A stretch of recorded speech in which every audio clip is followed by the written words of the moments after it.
โรคข้อไหล่ติดอาการเป็นยังไงบ้างไม่สามารถขยับข้อไหล่ได้ตามปกติครับหากมีการฝืนขยับก็จะมีอาการเจ็บปวดได้ครับผมส่งผลให้เป็นอุปสรรคในการใช้ชีวิตประจำวันครับอาการเป็นค่อนข้างมากเราจะแนะนำเรื่องของการผ่าตัดเข้ามาช่วยครับก็คือเราใช้การผ่าตัดเป็นการส่องกล้องนะครับแผลจะค่อนข้างเล็กครับก็จะเจ็บน้อยครับแล้วก็ฟื้นตัวไวแล้วก็ค่อนข้างแม่นยำครับ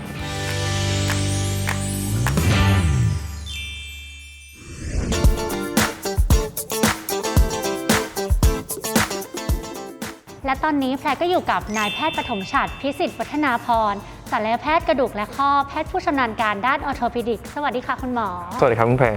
คุณหมอคะหลายคนน่าจะยังไม่รู้จักโรคข้อไหล่ติดอยากให้คุณหมอช่วยอธิบายเพิ่มเติมนิดนึงค่ะว่าอาการเป็นยังไงบ้างผู้ป่วยก็จะมาด้วยอาการที่ไม่สามารถขยับข้อไหล่ได้ตามปกติครับหากมีการฝืนขยับก็จะมีอาการเจ็บปวดได้ครับผมโดยอาการข้อไหล่ติดนั้นสามารถเป็นได้ทุกทิศทางของการเคลื่อนไหวครับส่งผลให้เป็นอุปสรรคในการใช้ชีวิตประจำวันครับโรคนี้แบ่งเป็นกี่ระยะคะแบ่งเป็น3ระยะครับระยะแรกคือระยะปวดครับเป็นระยะที่มีการปวดอักเสบค่อนข้างมากจะมีปัญหาในการขยับแม้เพียงเล็กน้อยก็จะมีการปวดค่อนข้างเยอะครับ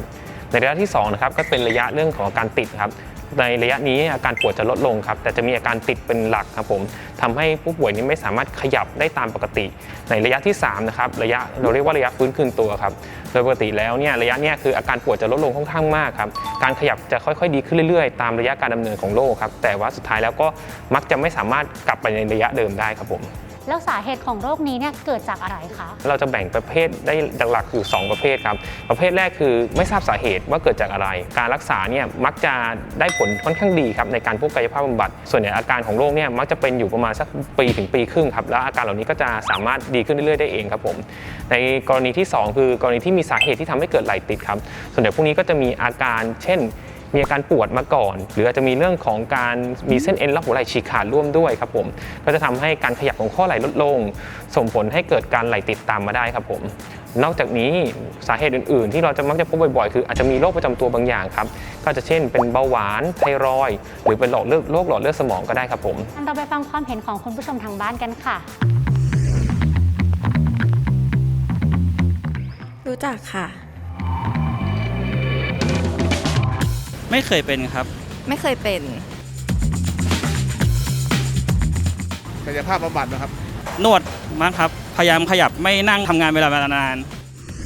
อยากให้คุณหมอช่วยแนะนำวิธีการรักษาสักหน่อยค่ะหลักๆเนี่ยเราจะใช้วิธีการให้ยาลดอาการปวดครับร่วมกับการกายภาพบำบัดเป็นหลักเลยส่วนใหญ่เนี่ยมักจะได้ผลดีนะครับก็ใช้เวลารักษาเนี่ยประมาณ 4-6 เดือนครับแต่หากรักษาไปแล้วเนี่ยอาการไม่ดีขึ้นครับเราจะต้องตรวจวินิจฉัยเพิ่มเติมครับเช่นการส่ง MRI สแกนครับในกรณีที่เราพบว่ามีสาเหตุอื่นร่วมด้วยหรือว่าอาการเป็นค่อนข้างมากเราจะแนะนำเรื่องของการผ่าตัดเข้ามาช่วยครับก็คือเราใช้การผ่าตัดเป็นการส่องกล้องนะครับมีรูรอบหัวไหล่ประมาณสัก 3-4 รูครับรูนึงประมาณสัก1 เซนติเมตรครับผมก็จะส่องกล้องเข้าไปเพื่อจะไปดูว่าเกิดอะไรขึ้นในหัวไหล่นั้นแล้วก็จะมีการใช้เครื่องมือเข้าไป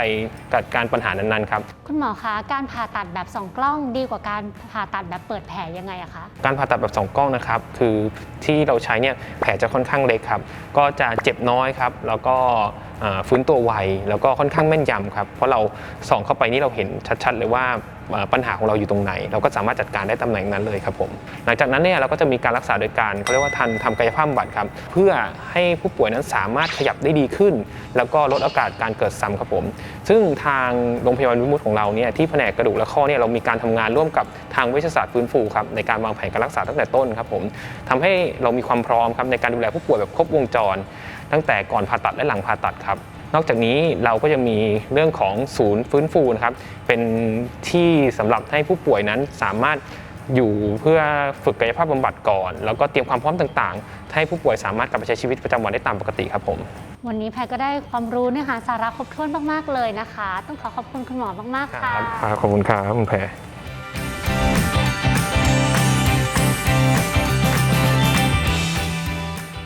ฝากกด subscribe มีสุข Channel ด้วยนะคะ